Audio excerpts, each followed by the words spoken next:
Centro de todo eres Jesús.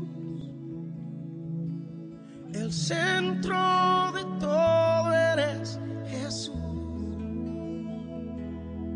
Desde el principio ya. ¿Todos conocen un texto favorito que por lo menos me imagino que en alguna etapa de su vida, si usted tiene algún tiempo de caminar con el Señor, hay un texto que yo prácticamente aprendí cuando recién entregué mi vida a Jesús? Y ese texto es Segunda Crónicas 7:14, un texto muy famoso, bien conocido. ¿Cuántos se saben Segunda Crónicas 7:14? Levante su mano. ¿Sí? Bueno, vamos a buscarlo en la Biblia, hermano. Vamos a buscarlo en la Biblia y vamos a leerlo todos juntos al unísono, porque es un texto que en mi etapa de inicio, cuando yo empecé a caminar con el Señor, era un texto que no lograba entender del todo bien, y la manera en cómo este texto se fue expuesto me hacía sentir a mí culpable. Y pasado el tiempo, analizando más profundamente el texto, me di cuenta de que no tenía por qué sentirme culpable. Alguien me hizo sentir culpable por lo que el texto dice. Pero hoy día, más bien para mí ese texto es como una báscula, ¿verdad? Si usted quiere saber realmente cuánto pesa, se tiene que subir a una báscula. Y la báscula le dice la realidad de quién es usted y cómo está físicamente. Porque de acuerdo a la edad, de acuerdo a la estatura, hay cierto peso que tenemos que tener. Por eso no me he subido a la báscula hoy día, hermanos, porque yo no quiero. Porque eso implica que tengo que hacer algún ajuste y algún cambio en mi vida. Este texto es una báscula que nos dice la realidad de nuestra vida a la luz del Evangelio. Vamos a leer 2 Crónicas 7:14 en Reino Valera. Yo sé que lo tienen, a la de 3. 1, 2, 3.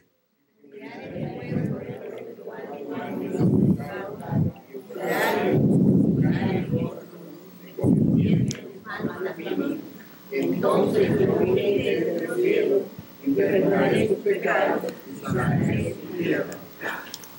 Subraya ese texto en su Biblia, memoríceselo, póngale una nota, incluso si es necesario, póngale la fecha de hoy, día.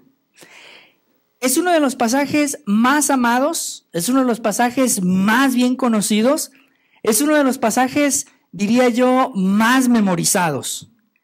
Para mí, este pasaje es el estándar que describe un avivamiento en el Antiguo Testamento. ¿Ok? Pero también es la prescripción médica de un médico que conoce al paciente. En otras palabras, es la prescripción para aliviar algún dolor o alguna enfermedad de índole espiritual que podemos tener. Segunda Crónicas 7, del 12 al 14, dice ahí en el texto que tienen: luego una noche el Señor se le apareció a Salomón y le dijo: he oído tu oración y he elegido este templo como el lugar para que se realicen sacrificios. Puede ser que a veces yo cierre los cielos para que no llueva, o mande langostas para que devoren las cosechas y envíe plagas entre ustedes. Pero si mi pueblo, subraye la palabra mí, circúlela, mi pueblo, que lleva mi nombre, se humilla y ora, busca mi rostro y se aparta de su conducta perversa, circule la palabra yo, oiré desde los cielos, perdonaré sus pecados y restauraré su tierra. Para mí esta es una prescripción para ser restaurado, es una prescripción para ser reanimado, es una prescripción para ser reenfocado, es una prescripción para ser reavivado, es una prescripción, hermanos, para regresar a la senda antigua, a lo que verdaderamente Dios quiere que nosotros hagamos. Cuando yo escuché un mensaje por primera vez de este pasaje, aún recuerdo que el predicador agarró el texto y a medida que iba exponiendo, ¿verdad?, que a mi criterio es una mala exégesis del texto, me hizo sentir culpable. Yo recién estaba convertido y me hizo sentir como que yo tenía una carga tan enorme en mi vida que tenía que hacer algo sobrenatural para que la gracia de Dios me perdonara y Dios me acompañara. Pero si analizamos el contexto de este pasaje exclusivamente, nos vamos a dar cuenta que el texto está insertado dentro de una oración que Salomón hace a Dios con motivo de la dedicación del templo. Ese es el contexto del pasaje. Ahora, no dice que el pueblo estaba atravesando esa situación, sino más bien dicho, el pueblo estaba en celebración y en júbilo por esa enorme victoria de haber terminado el templo y de haber consagrado ese lugar para reunirse con el Señor. El texto es insertado ahí porque dice Dios, pero sí, por alguna razón o por algún motivo, se llegan a desviar de lo que yo establecí, entonces sepan lo que tienen que hacer. Por eso yo lo pongo como una prescripción que alivia todos los males espirituales del corazón del ser humano. Y es una prescripción que es ajustable a su enfermedad. Es una prescripción única. Por ejemplo, no los médicos nos recetan los mismos medicamentos a todos.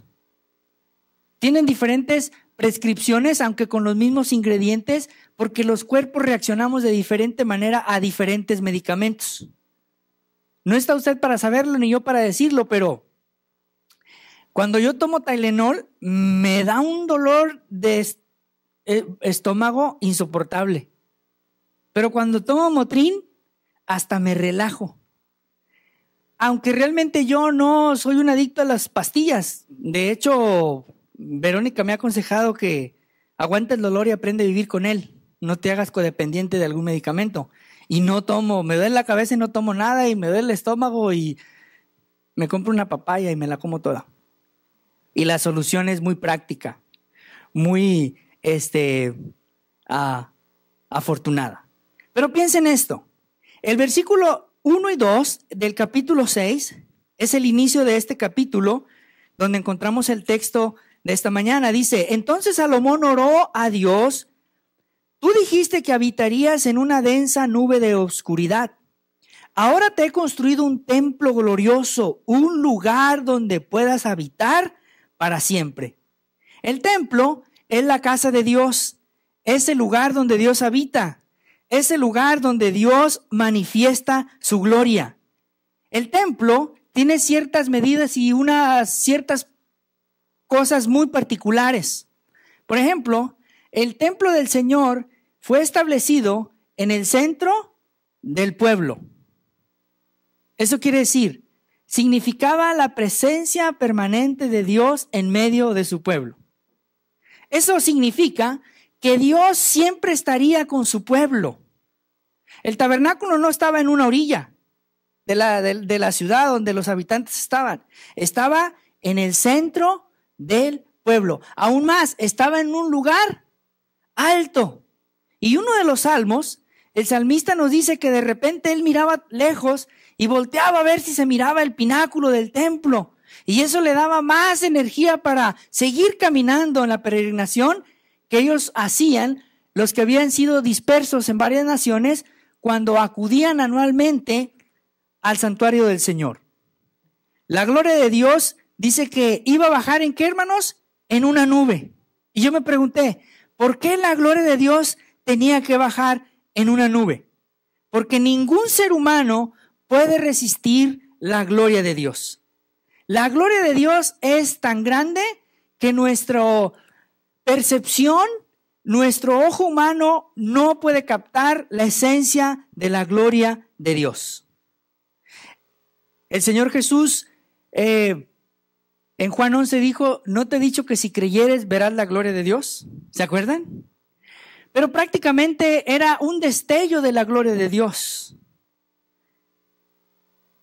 alguno de los evangelios me parece que Juan dice que hemos visto la gloria del unigénito, del Padre. ¿Verdad que sí? Entonces, la gloria de Dios es amplia, magnífica, es más grande que el ser creado, los seres humanos, y más grande que la creación. La gloria de Dios es infinita. Y esa palabra de infinito quiere decir que Dios es infinito. El lente de Dios es mucho más grande que nuestro lente. Dios ve mucho más allá de lo que nosotros podemos ver. Dios no tiene límites. Nosotros sí tenemos límites.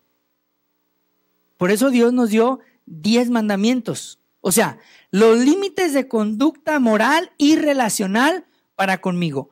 Esto es lo que puedes hacer, esto es lo que no puedes hacer. Ese era prácticamente el código de limitantes de los seres humanos para relacionarse con Dios. Nosotros descubriremos un día la infinitud de Dios en la eternidad. Antes de la eternidad, nunca descubriremos la infinitud de Dios. Nunca sabemos, nunca conoceremos qué tan infinito es Dios hasta que estemos en la eternidad. Sabremos, conoceremos qué tan infinito es Dios. Por eso yo creo y yo reitero que nadie puede ir al cielo y regresar del cielo. Por una sencilla razón. Porque en el cielo no es permitido el pecado. En el cielo mora la santidad completa. Ahora, si no me lo quiere creer, vaya y lea Lucas y encontramos ahí una enseñanza del hombre pobre que murió y el hombre rico que murió, ¿verdad? Si eso hubiera sido, entonces Dios los hubiera enviado de regreso. Pero eso no fue así. Continuamos. La presencia de Dios en nosotros nos deja ver su gloria. El templo, hermanos, en el centro de la ciudad, era el punto de contacto entre Dios y su pueblo. De otra manera también representaba las reglas de Dios. Porque había ciertas cosas que los sacerdotes podían hacer y ciertas cosas que ellos no podían hacer. Y no me quiero enfocar mucho en el templo. Representaba la presencia de Dios. Yo me imagino esto como nosotros tenemos la famosa White House, la Casa Blanca. ¿Y qué pasa en la Casa Blanca? Ahí tenemos a los políticos, a los que nos representan, ¿verdad que sí? Ahí es donde se toman las decisiones ejecutivas, ahí es donde se elabora el presupuesto anual, ahí es donde se hacen las reglas, se cambian las reglas y hace una serie de cosas. Bueno, el templo es mucho más grande en dimensión espiritual y como lo queramos ver que White House. Ahora, Dios desde su santuario, Dios desde su presencia envía las reglas y las regulaciones en cómo los seres humanos nos podemos relacionar con Él. El templo era el punto de sacrificio por causa de Adán y Eva. Era el punto en el cual el hombre podía tener cierto contacto con el Señor. Ahora, ¿por qué tuvo que morir Jesús? Porque Jesús era el Cordero de Dios que quita el pecado del mundo. Nadie más podía morir en la cruz, solamente Jesús. Porque era la misma esencia de Dios, santo, puro, sin mancha. Él vino del cielo, derramó su sangre para ser perdonados y regresó al cielo, a su esencia misma de su gloria. Era el único que podía venir y era el único que podía regresar. Absolutamente nadie más. Jesús es el único mediador porque Él no tiene pecado. Él es el único que puede estar en el cielo a la diestra del Padre intercediendo por nosotros. Pero hay una cosa interesante. Nosotros ya no necesitamos el templo, ni ir a llevar el corderito, el animalito, para ser aceptados por Dios. Porque Jesús, en su sacrificio, nos constituyó a nosotros el templo de ese Dios vivo. Según 1 Corintios 6, 19 al 20 dice, ¿no se dan cuenta que su cuerpo es, ¿qué, hermanos? El templo del Espíritu Santo, quien vive en ustedes y les fue dado por Dios. Ustedes no se pertenecen a sí mismos, porque Dios los compró a un alto precio. Por lo tanto, honren a Dios con sus cuerpos. Quiere decir que nosotros somos el templo del Dios vivo. La iglesia es el templo colectivo del Dios vivo, según Efesios 2:21. Estamos cuidadosamente unidos en Él y vamos formando un templo santo para el Señor. Por medio de Él, ustedes los gentiles también llegan a formar parte de esa morada de Dios, donde vive mediante el Espíritu Santo. Así que, hermanos, nosotros los creyentes somos el templo de Dios vivo. Escuche bien, aquí hay una cosa interesante. Póngame atención. Yo soy el punto de contacto para los no creyentes. Yo soy el templo donde mora el Espíritu Santo, donde las personas se pueden conectar conmigo y pueden cambiar su vida. El templo era el punto de contacto en el Antiguo Testamento entre Dios y el ser humano. En el Nuevo Testamento, yo soy el templo del Espíritu Santo. Yo soy el punto de ¿qué, hermano? De contacto. Y Pablo lo pone en unas letras muy interesantes. Dice que nosotros somos cartas leídas. ¿Se fija? ¿O no es así? Y dice que somos embajadores de Cristo. Y Jesús dice que somos la luz del mundo. Y dice que somos la sal de la tierra. Y entonces, como somos el punto de contacto, entonces Jesús, antes de la venida del Espíritu Santo, nos dice, vayan y hagan discípulos. Ustedes son el punto de contacto para hacer que muchas personas regresen al Señor. La idea del mensaje esta mañana es la siguiente, bien práctica, bien sencilla, hermanos. Dios nos llama a orar para salir de la decadencia espiritual y experimentar un verdadero reavivar espiritual en nuestra vida. Déjenme desarrollar el mensaje de esta manera. 3 ideas principales que se me vinieron a la mente cuando estaba estudiando este pasaje. Primero sería el motivo del avivamiento. ¿Cuál es la razón del avivamiento? La respuesta es mi decadencia espiritual en la oración. El avivamiento es necesario porque Dios no trabaja a favor de su pueblo si su pueblo no le obedece. O sea, si su pueblo no le obedece, Dios trabaja en contra de su pueblo porque no le obedece. Mire lo que dice el texto de 2 Crónicas 7, 12 y 13, traducción lenguaje actual. Dios se le apareció una noche y le dijo a Salomón, he escuchado tu oración, Salomón, que comenzó ¿dónde? En el capítulo número 6. Y he elegido este templo para que en él me ofrezcan sacrificios. Siempre viviré en él y lo cuidaré y lo amaré. Todo el tiempo estaré atento ¿a qué, hermanos? A escuchar sus oraciones que aquí se hagan. Pero aquí viene la cosa interesante, dice, si ustedes me desobedecen, no les enviaré ¿qué? Lluvia. ¿Se recuerdan por qué había una gran calamidad en la época de la vida de Elías? Que no hubo lluvia ¿por cuántos años? Por 3 años. O sea, eso significaba para los hebreos la presencia del Señor. Dice, y si no hay lluvia, les enviaré saltamontes para que devoren sus cosechas. Y les enviaré ¿qué? Una enfermedad. Dios dice, yo trabajo en ti. La pregunta a veces que nos hacemos es, ¿por qué me pasa lo que me pasa? Y a veces es difícil de contestar esa pregunta, hermanos. Escuche bien, es una línea tan delgada que nos podemos equivocar en discernir qué tan delgada es esa línea. ¿Por qué me pasa lo que me pasa? Por ejemplo, ¿me pasa lo que me pasa porque estoy en desobediencia con el Señor? Esa sería una. Otra sería, en esa línea, ¿me pasa lo que me pasa porque estoy siendo probado en mi fe?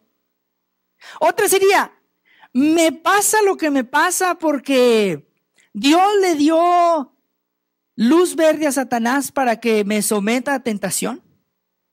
Las tres son válidas. Pero solamente el que está en esa línea puede discernir y puede descubrir por qué está en esa línea. Es difícil que alguien más lo sepa, solamente el individuo. Hay una cosa cierta, hermanos. No todas las veces que sufrimos es a causa de nuestra negligencia, a causa de nuestra desobediencia o a causa de nuestro pecado. Hay que recordar una cosa. Vivimos en un mundo destruido, infectado por el pecado. Otra cosa. A veces sufrimos la desobediencia de alguien más. Es como pensar de esta manera.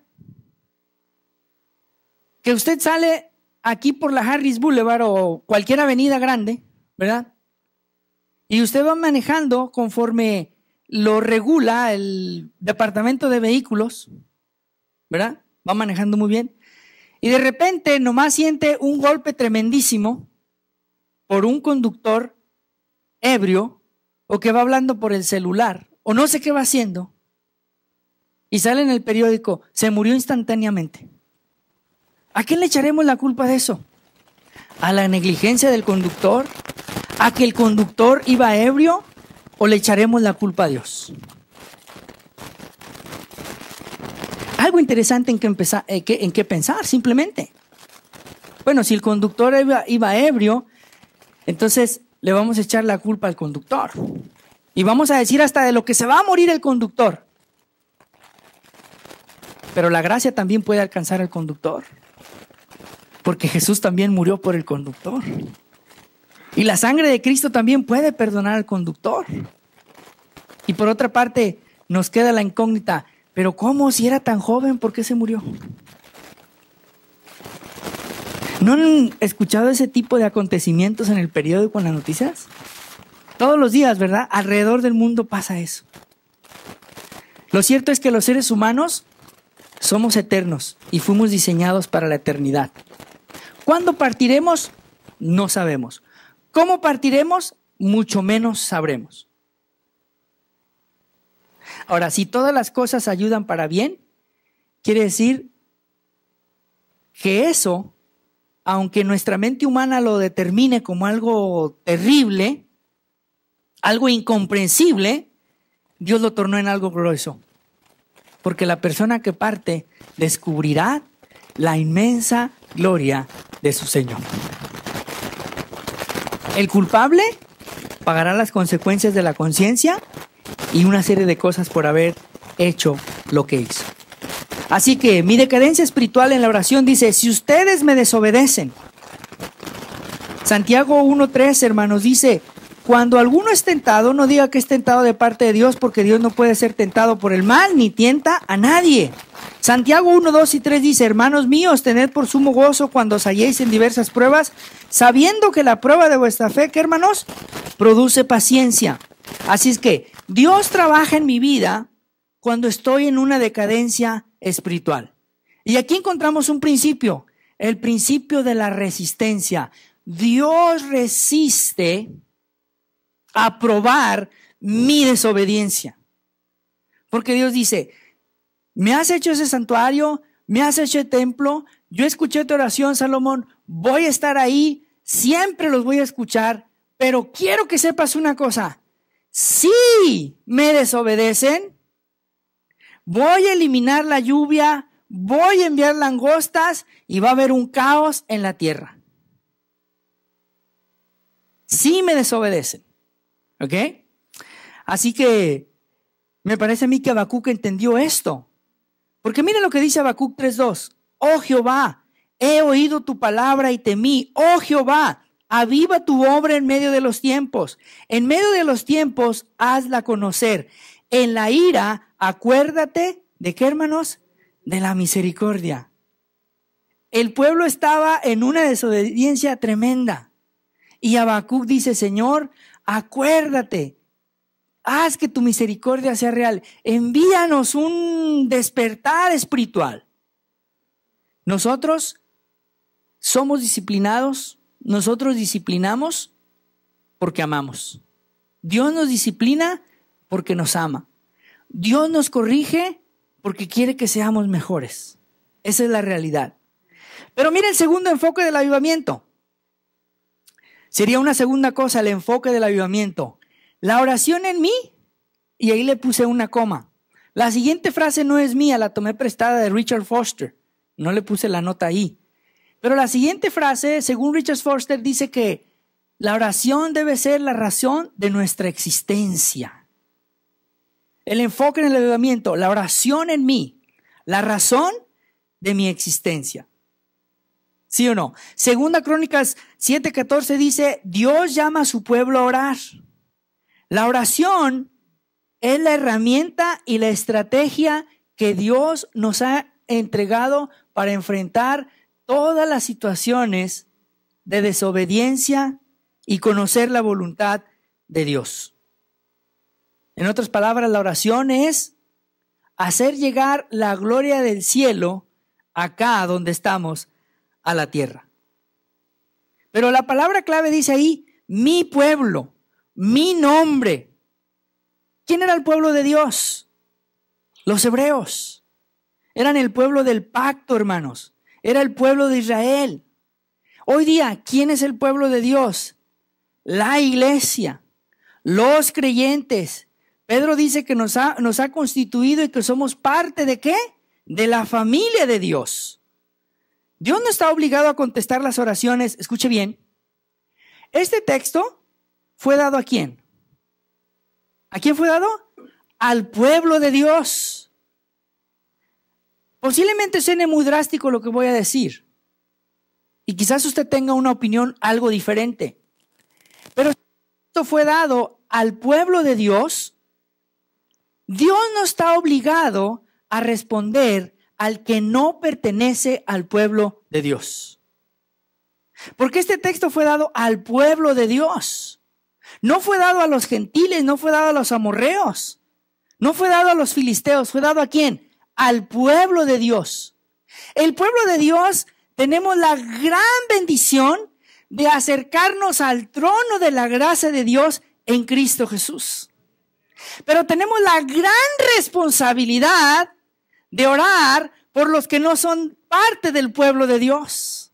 Tenemos la enorme responsabilidad de que somos el contacto de conexión para los que no conocen a Dios. Por eso, hermanos, la Biblia no se equivoca. Y Pablo dice, pero, ¿cómo escucharán si no hay quien qué? ¿Quién les comparta? Porque nosotros somos el contacto entre los que no son el pueblo de Dios y los que son el ¿qué? El pueblo de Dios. Les contaba una historia, no me acuerdo, hace algunos días, que cuando voy con mi familia, que todos no conocen el evangelio, ya han escuchado, y uno de mis primos, digo yo el magnate de mis primos, muy buena onda conmigo, siempre me invita a comer y me dice, ¿qué quieres? ¿Un borreguito al horno? Tú nomás pide. Una carnita asada. Ella sabe que me encanta la carne. No es algo nuevo para mí. Y me dice, ¿sabes qué, primo? Quiero que ores por mí. Porque tengo así de dilemas y así de conflictos. Y pues orar para mí pues es hablar con el Señor, ¿no? Y cuando acaba de dar dice, primo, anótame esa oración. No, hombre, esta oración está poderosa. Anótamela, primo, porque así cuando yo tenga problemas, pues ya por lo menos tengo la oración ahí, escrita. Le digo, no, primo, es que la oración es el resultado de una oración. Y para mí es una oración simple, común y corriente, ¿no? Señor, en el nombre de Cristo yo te pido que ilumines a mi primo, que el evangelio le resplandezca. Y ya al final pido por sus asuntos, ¿no? Dice, no, primo, échame esa oración, dice, porque, y me empieza a contar una de historias de lo que le ha pasado, de que no sé qué, que no sé qué. Está bien, todo lo escucho. Nosotros somos el punto de contacto. Alguien más puede conocer el evangelio. La necesidad de alguien más puede ser suplida a través de nuestra conexión de oración que tenemos con el Señor. Hermanos, nosotros somos el punto de contacto para que la sociedad cambie. Si usted piensa que la Casa Blanca va a cambiar la sociedad, está equivocado y morirá equivocado. Dios no estableció el sistema político para cambiar la perspectiva de los seres humanos. ¿Escuchó lo que dije? Ningún sistema político, económico puede transformar la mentalidad de los seres humanos. Dios puso a la iglesia para transformar a la sociedad. No a la sociedad para transformar a la iglesia. Porque nosotros somos el punto de contacto con la sociedad. Hay un pasaje por ahí, de repente se me va la cita, pero me parece que está en Hechos 17, y donde dice que el evangelio había puesto a la ciudad patas para arriba. Es como, en inglés me gusta mucho la frase, no es exactamente el texto. Por ahí está en Hechos 17. Cómo un grupo de creyentes habían cambiado la mentalidad de toda una sociedad. Interesante, ¿no, hermanos? Entonces, ¿pero qué es una de las cosas que Satanás hace? Satanás hace que los creyentes seamos inoperativos en la oración. Quiere que los creyentes estemos dormidos en el aspecto de la oración. Porque él sabe lo peligroso que es la oración.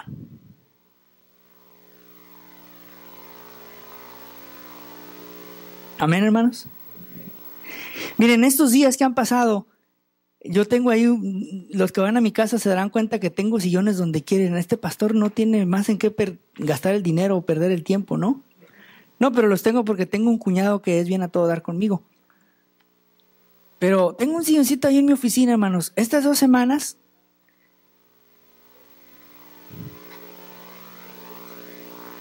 he llegado a ese sillón llorando. Y orando por cada uno de ustedes. Digo, Señor,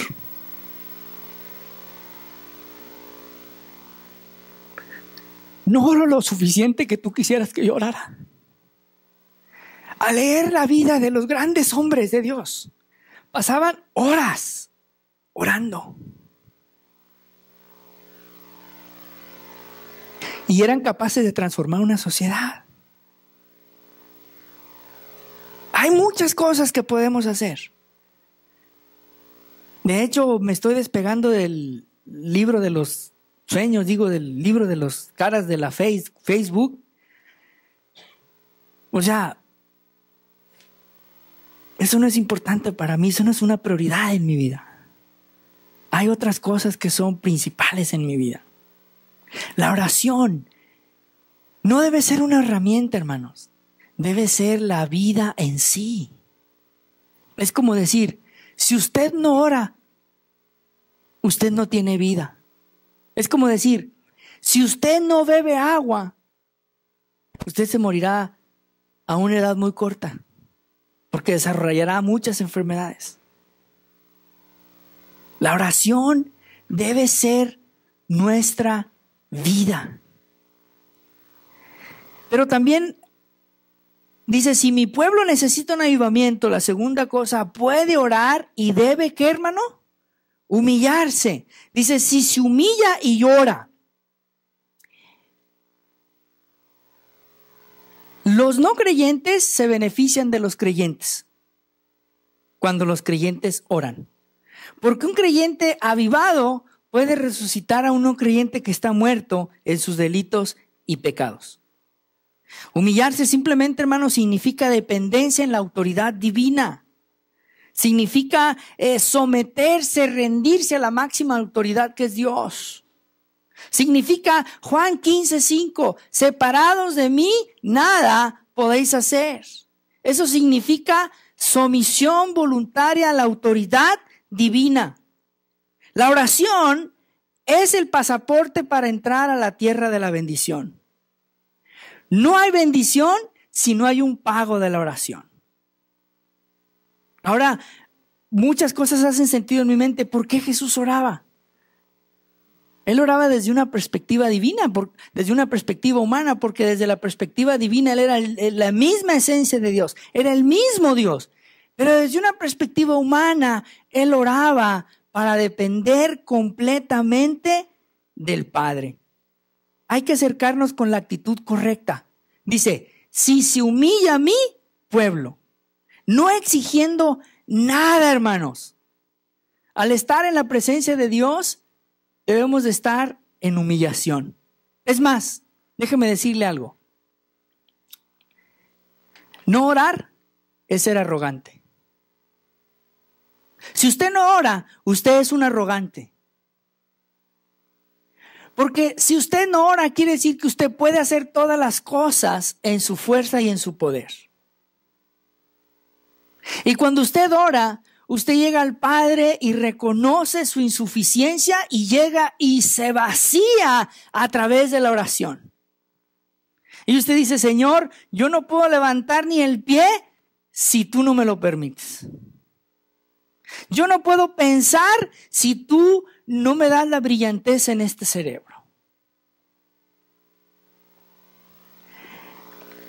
La palabra del Señor dice, humillaos pues bajo la poderosa mano de Dios y Él os exaltará cuando, ¿qué, hermanos? Cuando fuera tiempo. 3 cosas que se me vinieron a la mente. La humillación es el paso a la bendición. La humillación es el paso a la consagración. La humillación es una identificación con Jesús. Nosotros necesitamos ser honestos al acercarnos a Dios. A veces nos acercamos a Dios en oración cuando necesitamos algo de Dios. Y Dios en su infinita gracia nos escucha, nos da y nos bendice. Me gusta lo que dice Tony Evans. Tony Evans dice, la humildad es estar atado a la oración porque es por naturaleza una admisión de nuestra debilidad y necesidad. Wow, qué pensamiento. Orar es, yo no puedo resolver los problemas, yo soy insuficiente para hacer las cosas. Si queremos que las cosas cambien en nuestra familia, en nuestra sociedad, en nuestra ciudad, en nuestra nación. Y yo hablo de nuestra nación porque esta es mi nación, hermanos.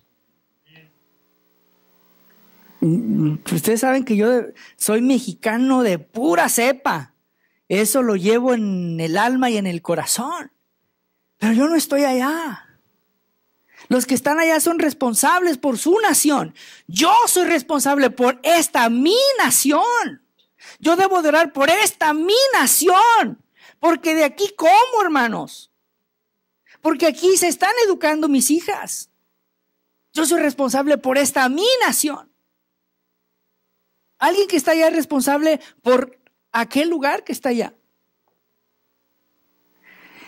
Necesitamos humillarnos al Señor para experimentar un despertar en varias esferas y etapas de nuestra vida. Y aquí encuentro un principio interesante, el principio de la revisión. O sea, hay que orar. ¿Cómo llego yo delante de Dios en oración? ¿Exijo? ¿Me someto? ¿Pido? ¿Cómo pido? La otra cosa es esta. Si mi pueblo necesita un avivamiento, puede orar y buscar, ¿qué, hermanos? El rostro de Dios. Y esa frase de buscar el rostro de Dios es una frase interesante, hermanos. Buscar el rostro de Dios no es hacer una oración como cuando nos sentamos a comer. A algunos de ustedes les gusta que yo ore cuando vamos a comer, porque yo oro, Señor, bendice los alimentos en el nombre de Jesús y dale. Bueno, buscar el rostro de Dios no es orar de esa manera. Buscar el rostro de Dios se usa una palabra en interpretación bíblica que se llama antropomorfismo. Y antropomorfismo quiere decir que nosotros estamos buscando de Dios. Y dice, buscamos el rostro de Dios. Hay muchos pasajes que dicen la mano de Dios, el dedo de Dios, el ojo de Dios, el cuerpo de Dios. Todos son antropomorfismos. ¿Quiere decir esto? Que son maneras en cómo nosotros describimos a Dios. Porque Dios es espíritu, ¿o no es así? ¿Verdad que sí? Y Moisés nada más vio así de flachazo parte de Dios, pero no vio gran cosa de parte de Dios. Entonces, no podemos perder el enfoque de la oración. No podemos perder el enfoque de la conversación con Dios. Yo no sé si a usted le pasa lo que a mí me pasa, pero hoy día nosotros usamos los textos, ¿verdad? Para text. Y de repente a veces la comunicación del texto no es muy buena, porque se nos va una letra o nos falta una letra y tratamos de, ¿qué está diciendo? Le estoy preguntando esto y me está diciendo otra cosa. Es porque no nos estamos entendiendo. Es una conversación medio borrosa. Bueno, de la misma manera Dios dice, deja de textear y conéctate directamente conmigo. ¿Por qué buscar el rostro de Dios, hermanos? Mira lo que dice el versículo 19 y 22 de 2 Crónicas 7. Sin embargo, si tú o tus descendientes me abandonan y desobedecen los decretos y los mandatos que les he dado y sirven o rinden culto a otros dioses, y la respuesta será, porque los israelitas abandonaron al Señor, Dios de sus antepasados, quien los sacó de Egipto y rindieron culto a otros dioses y se inclinaron ante ellos. Por esa razón les envío tantas, ¿qué, hermanos? Calamidades. ¿Por qué buscar el rostro de Dios? Porque el pueblo de Dios va en busca de otros dioses, va en busca de otros rostros. Habían sustituido la deidad divina por otros dioses, por Baal, por Moloc, por Acera y un sinfín. Ahora lo interesante es esto. Los ídolos no se ocupan de ti, tú te ocupas de ellos. ¿O no es así? Los ídolos no se adaptan a ti, tú te adaptas a ellos. Es una realidad. Los ídolos no te convencen a ti, tú los manipulas a ellos. Por eso es que es tan difícil buscar el rostro de Dios. Por eso es más fácil ser un idólatra que ser un seguidor de Jehová.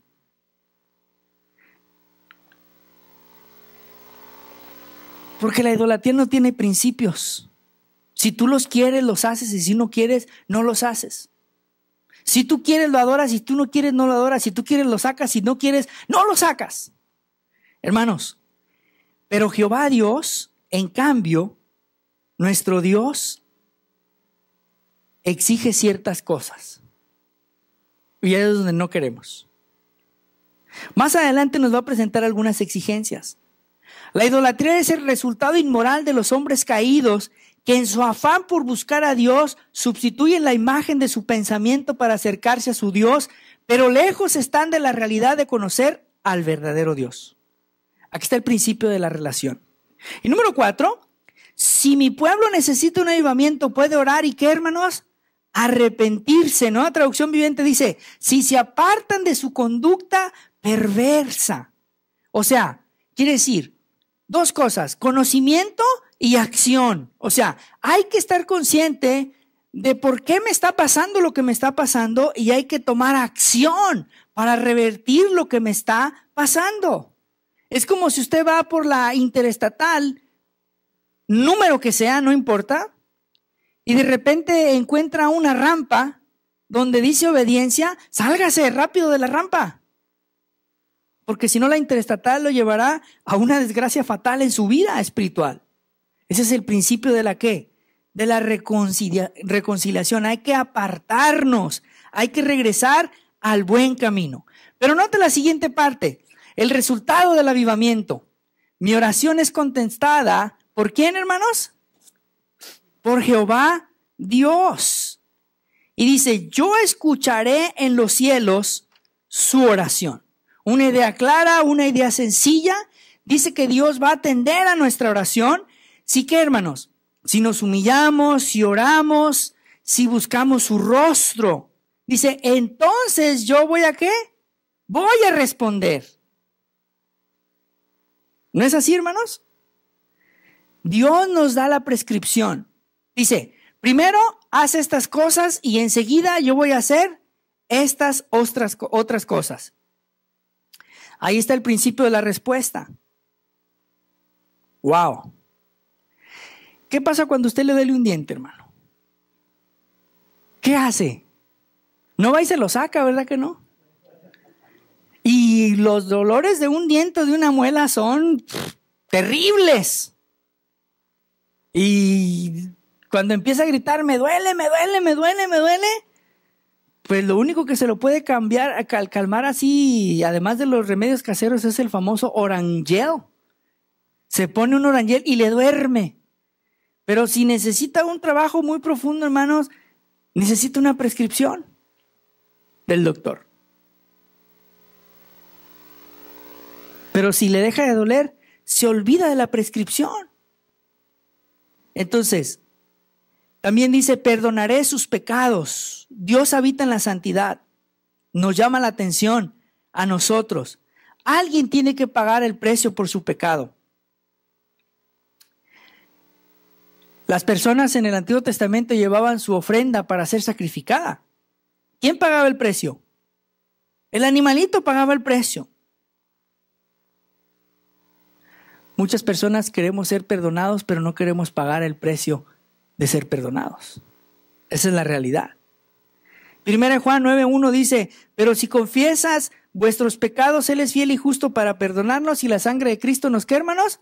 Nos limpia de todo pecado. Pero mira otra cosa interesante, dice, restauraré su ¿qué? Su tierra. Si la tierra está en desolación, dice, yo voy a ¿qué, hermanos? A restaurar su tierra. Cuando el pueblo hebreo, hermanos, estaba bien, los gentiles eran bendecidos. Cuando el pueblo hebreo estaba bien, los gentiles eran ¿qué? Bendecidos. Mire, cuando Jonás desobedeció, aún en el plan de Dios estaban los gentiles de Nínive. ¿O no es así? Pero cuando Jonás rectificó su error, se arrepintió y se humilló en la barriga de ese enorme pez, los gentiles fueron bendecidos. Con un mensaje, en 40 días, ¿qué, hermanos? Nínive será destruido. Si el pueblo de Dios está bien, los gentiles serán bendecidos. Si la iglesia del Señor está sana, los gentiles serán bendecidos. Porque el Espíritu Santo nos mueve a trabajar en la obra del Señor y hacer la gran comisión con más denuedo. Pero si el pueblo del Señor está dividido, si el pueblo del Señor está enojado, los gentiles es muy difícil que sean bendecidos. ¿Tiene sentido eso que acabo de decir? La sanidad cambia el ambiente donde vives, hermano. La sanidad. Una familia sana, hijos ¿qué? Hijos sanos. Una iglesia sana. All right.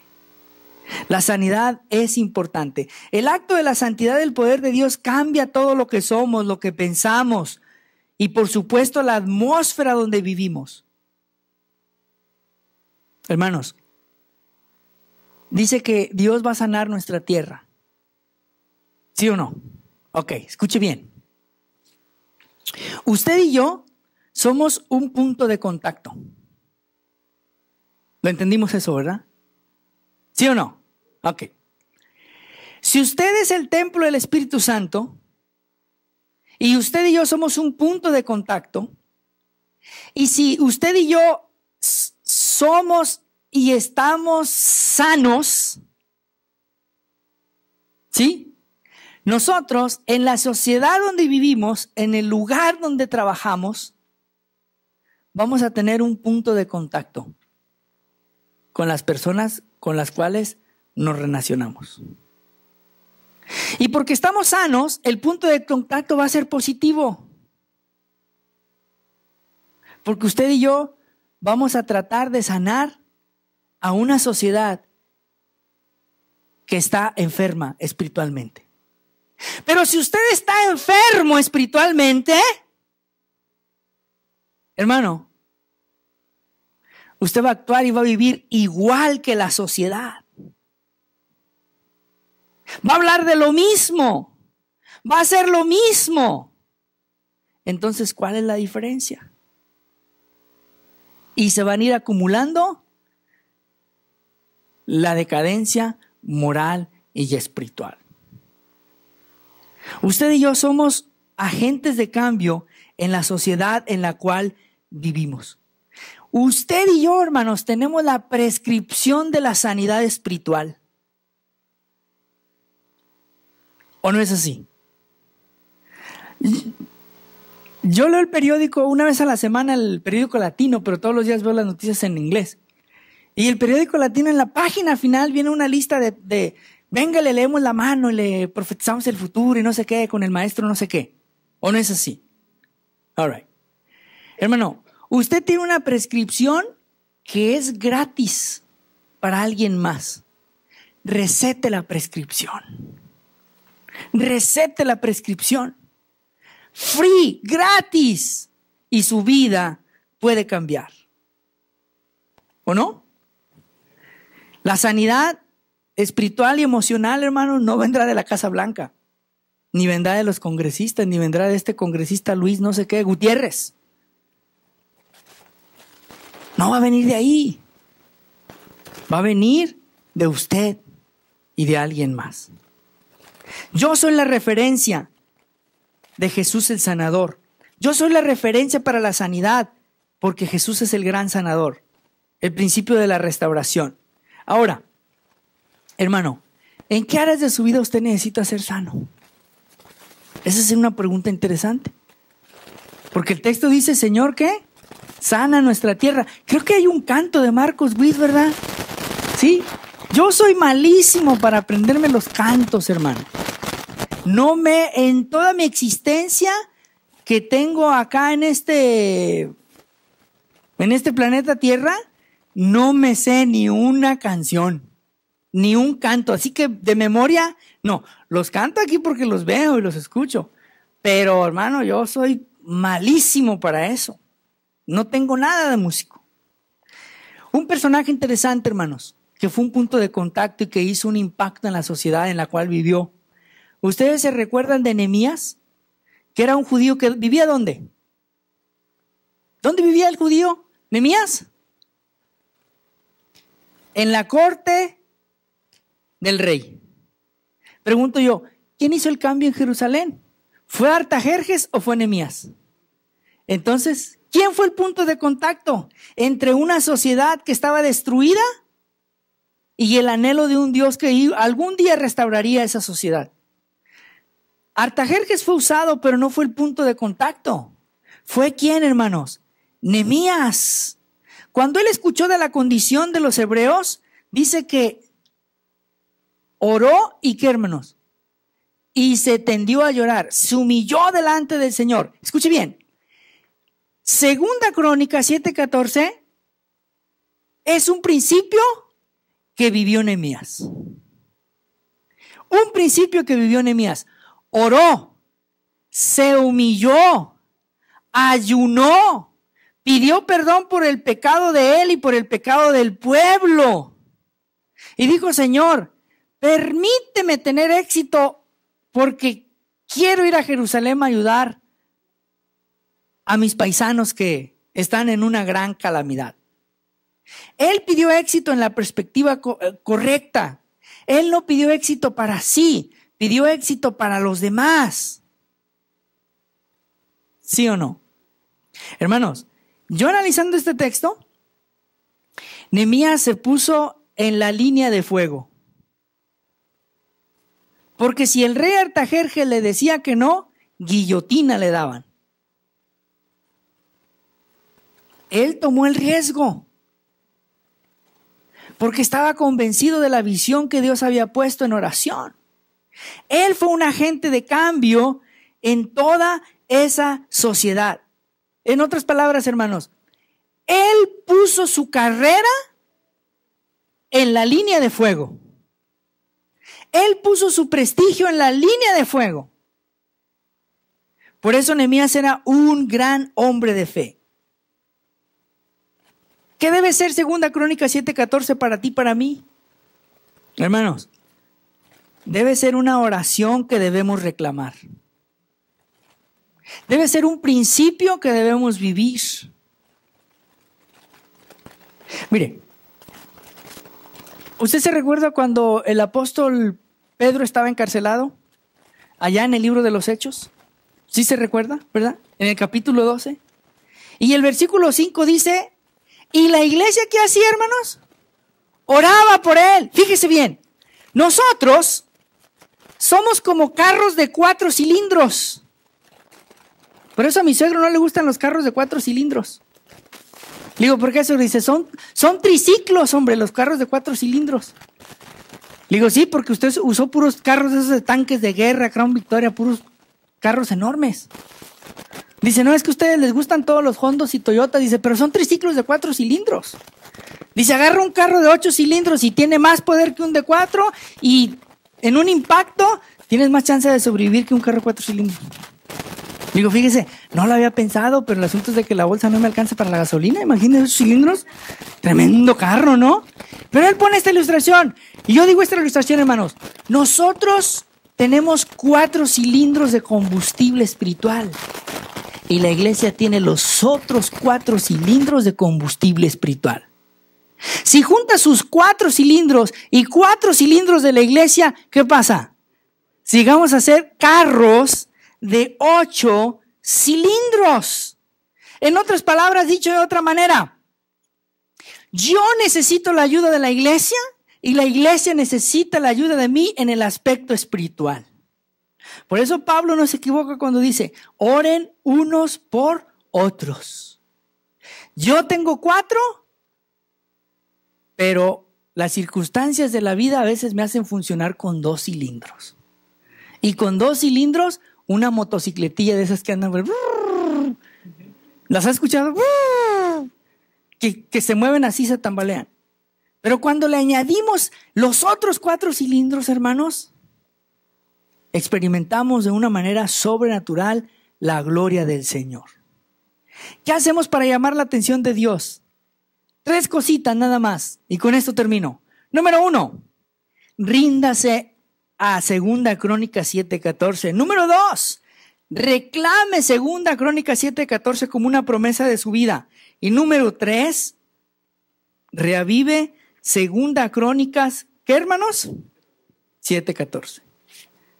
Amén. Centro de todo eres Jesús. El centro de todo eres Jesús.